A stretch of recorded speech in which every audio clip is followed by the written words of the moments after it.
안녕하세요 여러분, 넷무라 흘러흘러 이현주입니다. 이번 영상은 2025년 넷무라 흘러흘러 목요 북클럽 철학을 읽는 시간에서 친구들과 함께 공부한 책들에 대해 정리해보려고 합니다. 2025년에는 스피노자와 미셸 푸코 두 철학자의 책들을 읽었습니다. 2024년에 들레즈를 통과하면서 스피노자와 푸코를 읽어야겠다고 생각했고 그 결심을 2025년에 실천한 셈입니다. 들레즈는 스피노자에게서 존재를 지속하려는 능동적인 힘이라는 코나투스 개념을 현대적 의미로 계승했습니다. 들레즈는 모든 존재의 매 순간 오로지 긍정을 말하기 위해 스피노자와 니체를 이야기했습니다. 그래서 스피노자가 궁금했습니다. 그렇게 도달한 스피노자의 첫 책이 지성교정론이었습니다. 이 책은 그의 사후에 엮인 책입니다. 스스로 어떻게 살 것인가를 결정하기에 앞서 이 세계에서 무엇을 추구하면서 살아야 할까를 면밀히 탐구한 내용이 담겨 있습니다. 그런데 그의 책 3권을 읽으면서 보니 전개한 방식이 흥미로웠습니다. 굉장히 공부를 잘하는 학생이 1, 2, 3 번호를 적어가면서 차곡차곡 정리해 놓은 노트를 살펴보는 듯 했습니다. 이것은 시대적인 분위기와도 연결되어 있습니다. 스피노자는 17세기 철학자입니다. 이 시대에는 철학을 전개하는 방법론이 중요했습니다. 특히 그의 책 에티카는 기하학을 증명하는 방법을 철학 내용에 적용해서 논의를 전개하고 있습니다. 지성교정론은 삶을 살아갈 때 우리가 무엇을 중요하게 생각하고 살아가야 할까에 스스로 납득할 수 있도록 세속적으로 많은 사람들이 추구하는 명예, 부,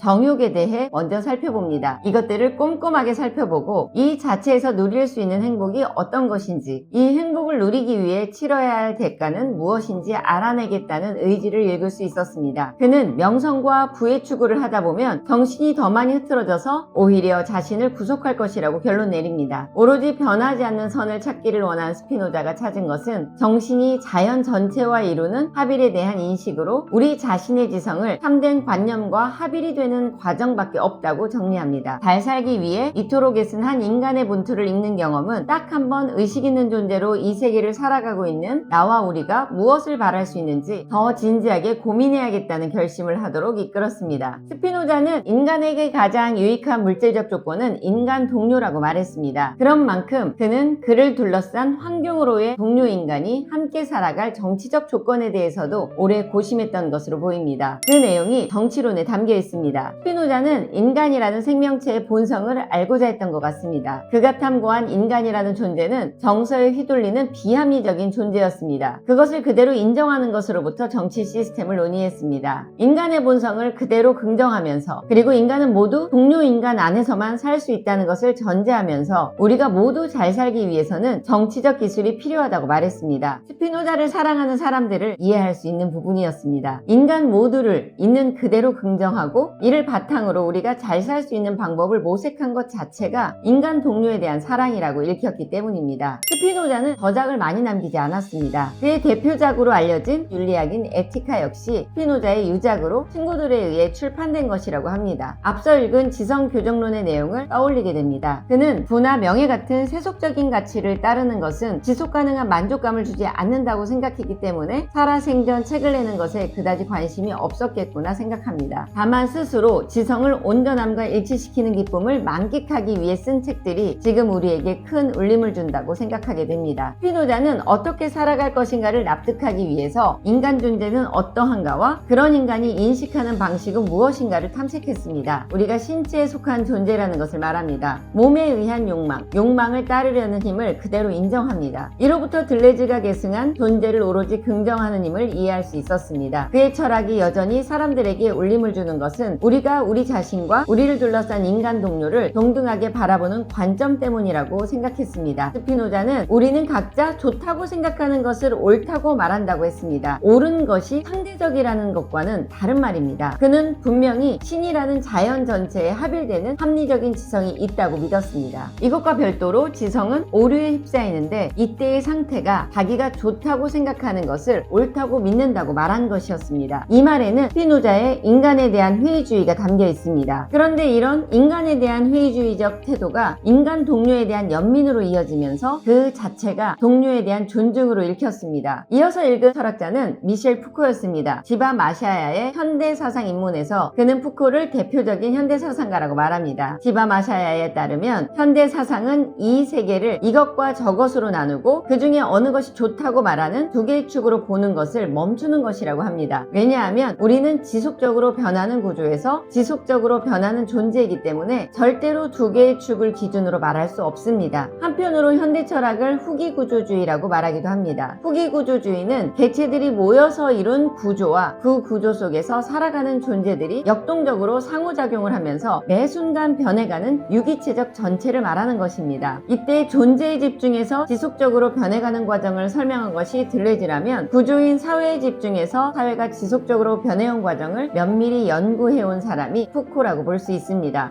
푸코의 책은 광기 역사부터 읽었습니다. 푸코의 연구 방식을 보통 지식의 고고학이라고 말합니다. 푸코는 인간 본연의 것이 무엇인가를 탐색하는데 지금까지 기록된 문헌들을 집요하게 파고드는 방법을 택했습니다. 현대인들이 무의식적으로 차별하고 배제하면서 이것이 인간의 본성이라고 주장하는 것들이 정말 그러한가를 추적하는 작업이었습니다. 일종의 관찰하기 그리고 자기 자신에게 또 그의 책을 읽는 이들에게 드러내 보이기 방식을 채택했다고 볼 수 있습니다. 그 자신도 자료들을 추적하면서 현대인들이 당연히 그러하다고 믿는 믿음 체계가 어떻게 만들어져 왔는가가 저절로 본 모습을 드러낼 것이라고 믿었던 것 같습니다. 그렇게 만들어져온 과정이 저절로 본 모습을 드러내기 위해서는 오로지 자신은 집요하게 자료를 추적할 수밖에 없다고 생각했던 것 같습니다. 푸코는 구조와 존재가 언제나 그 힘 겨루기를 경합하면서 엮이는 것이라고 생각합니다. 힘 겨루기를 경합하는 과정 자체가 정치경제적일 수밖에 없습니다. 구조를 권력이라는 말로 대체할 수 있다고 보면 이 권력 자체 역시 개체들의 자기 정치경제적 판단에 따른 위치 설정에 따라 매 순간 배치되는 것이라고 푸코는 광기의 역사를 통해 말하고 있습니다. 사람들이 광인이라고 말하는 존재는 정형화된 것일까요? 푸코는 그렇지 않다고 말합니다. 사람들은 마치 구조가 완성된 설계물인 것처럼 생각하고 이를 위협하는 것들을 광기라고 단정짓습니다. 그리고 사회구조를 위협하는 광기의 존재를 차별하고 배제해야 한다고 믿습니다. 하지만 푸코는 광기의 역사를 살펴보면서 끊임없이 정의가 달라지는 광인이라는 존재를 우리 앞에 펼쳐놓습니다. 푸코는 여기에서 인간 존재론을 다룬 셈입니다. 광기는 개체의 고유성이고 이것을 존재 자체라고 볼 수 있습니다. 다만 사회와 도저히 부합할 수 없는 고유성일 때 사회는 그 존재를 광인으로 치부하고 차별하고 배제해온 것을 역사적 장면들을 통해 보여줍니다. 이 연구는 푸코의 저작 감시와 처벌로 이어집니다. 이 책의 부제는 감옥의 탄생입니다. 수용시설 문제 전체를 생각해 볼 수 있는 내용입니다. 감옥은 구조물입니다. 감옥 구조는 모든 수용시설로 바꿔 말할 수 있습니다. 정신병원, 요양원, 장애인시설, 학교까지 다 적용되는 이야기입니다. 수많은 구성원들을 한 번에 모이게 할 수 있는 공간 구조를 생각하시면 됩니다. 이 자체가 사회의 정치경제적인 문제이기도 합니다. 여기에서 푸코를 읽으면서 주의해야 할 점이 있습니다. 푸코는 사회구조물과 모든 분류 분석을 제거해야 한다고 말하지 않았다는 점입니다. 그저 이 자체를 잘 드러나게 보여줍니다. 사회구조물과 모든 분류 분석을 만들어 온 과정을 제대로 인식해야 한다고 말하기 위해서입니다. 수많은 사람들이 엮여서 살아온 매 순간 개체들이 자신을 배치하는 과정에서 생긴 구조물을 절대적인 것이라고 생각하는 것에서부터 모든 권력은 힘을 작동하기 시작합니다. 이것을 모르면 우리는 자기 자신으로 존재하는 것도 실패하고 동료들과 협력해서 새로운 대안을 만들어낼 수도 없습니다. 이 자체가 전체주의로 향하는 과정이 되기 때문에 푸코는 더 철저하게 권력 구조가 어떻게 순응하는 신체를 만들고 각 개체가 자기 감시를 하게 했는지 보여줍니다. 감옥의 기능은 더 문제적입니다. 감옥에서의 노동과 자기 처신은 단순한 자유의 박탈이 아닙니다. 규율이라는 새로운 위계적 규칙을 구성원들에게 훈련하는 곳입니다. 이 절차는 학교로, 회사로, 그리고 전체 사회 구조 안으로 확대되었다고 푸코는 말하고 있습니다. 이는 우리가 흔히 사용하는 일탈과 비정상이라는 말을 가능하도록 합니다. 구조의 질서를 익혀서 사회 구성원이 되는 것이 불필요하다는 말이 아니라 자기 고유성까지 훼손하면서 구조에 끼워 맞춰지는 존재에 대해서 말하고 있는 것입니다. 이제 푸코의 논의는 말과 사물로 넘어갑니다. 인간이 사물을 어떻게 인식하고 언어화하는지 말합니다. 이를 위해 벨라스케스의 시녀들 그림의 구도를 보여줍니다. 이 그림은 그림 안의 인물들이 한 장소에 있으면서 각자의 구도와 시선으로 사물을 모두 다르게 인식하고 있는 것을 아주 잘 보여줍니다. 그림의 장치들은 우리의 의식 구조물을 아주 잘 비유했습니다. 보이지 않는 화판, 화폭이 없는 인물을 보여주는 거울, 빛 빛이 들어오는 창, 중요해 보이지 않지만 분명하게 배치되어 있는 문까지 우리가 하나의 사물을 본다는 것과 안다고 생각하는 순간 변형되는 실체에 대해서 잘 이해할 수 있게 해주는 이미지입니다. 우리는 우리 자신으로밖에 인식할 수 없는 존재입니다. 하지만 우리 각 존재는 유한한 존재이기도 하죠. 그러니 이 세계에 나타난 각 존재들은 이미 이전에 있던 존재들이 있던 무대에서 타의를 지닌 동일한 행위를 반복합니다. 그래서 이미 있던 언어 위에서 사물을 인식하는 것부터 시작할 수밖에 없습니다. 하지만 이때 언어는 각 존재와 완전히 일치하는 것은 아닙니다. 그리고 이미 있는 언어는 그 언어가 지칭하는 사물은 변형되었기 때문에 다시 재설계되어야 합니다. 언제나 새로운 인간이 출현합니다. 그러면 이미 있는 언어는 계속 재설정되는 것이 맞습니다. 이미 있는 언어가 기원이 된다면 이는 당연히 새로운 존재로부터 후퇴되고 재설정되면서 기원은 회귀됩니다. 하지만 절대로 기원은 회귀되어서는 안 됩니다. 원래 그래 라고 주저하는 존재는 실패할 수밖에 없습니다. 이미 있는 언어가 생긴 맥락을 이해함과 동시에 자기의 현 존재의 의미로 새롭게 재구성하는 이 과정을 끊임없이 하는 것만이 우리가 제대로 사는 것이구나 생각했습니다. 후의 책 중에 가장 방대한 저작이자 마지막으로 읽은 책은 성의 역사입니다. 이 책 역시 푸코의 연구 방법인 지식의 고고학으로 연구 주제인 인간의 존재 이해에 왜 이토록 성이 중요한가를 탐색합니다. 성의 역사는 총 4권으로 출간되어 있습니다. 그런데 각 권이 쓰인 시기를 보면 좀 흥미롭습니다. 1권을 쓰고 8년이 지난 후에야 2권과 3권이 나왔다고 합니다. 푸코가 1권을 쓸 때만 해도 성이 사회적으로 문제가 된 것을 추적하는 것은 17세기부터 시작해도 된다고 생각했던 것으로 보입니다. 그러나 1권을 쓴 후에 성이 인간의 삶에서 해석되는 과정을 추적하려면 더 오래전부터 살펴봐야 한다고 깨달은 것 같습니다. 그래서 그는 더 오래전 문헌을 분석하기 시작합니다. 2권은 고대 그리스 문헌을 바탕으로 성이 사람들의 인식구조에 자리 잡은 내용을 정리한 것이고 3권은 로마 시대의 문헌을 분석해서 그리스 시대의 성에 대한 인식구조가 사회적 형태가 달라지면서 어떻게 변모했는지 상세하게 풀어줍니다. 이 변천사가 차곡차곡 누적되어 중세 기독교 시대에 강박적인 성에 대한 관념으로 이어진 것을 타권에서 읽을 수 있었습니다. 성은 각 객체의 자기 건강을 보존하는 것으로 다뤄지기도 했고 상대방에게 매력을 느끼는 감정으로 다뤄지기도 했습니다. 여기서 푸코가 주목한 것은 로마 시대까지만 해도 성에 대한 금기는 없었다는 것이었습니다. 그리스와 로마 시대에 성을 다루는 데서 중요했던 것은 주로 자신의 건강을 낭비하지 않는 방법인 양생술과 욕망의 한 축인 성에 대한 자기절제술을 훈련하는 것이었습니다. 그러나 중세 기독교가 사회 정치구조적으로 중요한 역할을 하게 되면서 성 자체가 문제적인 것이 됩니다. 동정이 가장 중요한 가치가 되고 결혼은 부득이하게 유지해야 하는 대도 안에서의 형태가 됩니다. 성에 대한 욕망은 죄책감이 됩니다. 이것은 언제나 자기 자신을 의심해야 하고 자기로부터 멀어지게 만든 해석입니다. 성의 역사를 읽고 나서 우리가 우리 자신으로부터 분리되지 않고 살기 위한 전략을 다시 생각하게 되었습니다. 나를 오늘 하루 살아가게 하는 존재는 나입니다. 그런데 이런 주체가 주체 자신을 죄책감을 바탕으로 생각한다는 것은 삶을 만끽하는 태도는 아닙니다. 스피노자를 다시 생각해 봅니다. 자신의 욕망을 있는 그대로 들여다보면서 자신의 지성을 자기와 합일하면서 의미화하는 역동적인 존재여야 한다는 생각을 하게 됩니다. 제가 철학 공부를 통해 배우는 것은 하나의 의미 안에 안주하지 말라는 것입니다. 타인의 해석을 손쉽게 내 것으로 만들 수도 없습니다. 오로지 자신의 공부를 통해서 자기 자신의 의미로 매 순간 갱신해가면서 살아갈 수밖에 없다는 것을 배웁니다. 그러니 앞으로도 계속해서 언어와 접속하면서 그 언어를 접한 그 순간에 내가 의미 있는 해석을 하고 그 해석을 또다시 갱신해가는 삶을 살아갈 수밖에 없습니다. 공부하는 사람으로 살 수밖에 없구나 생각합니다. 계속 공부하고 그 과정을 친구들과 같이 나누며 지내겠습니다. 여기까지 저는 냇물아 흘러흘러 이현주였습니다.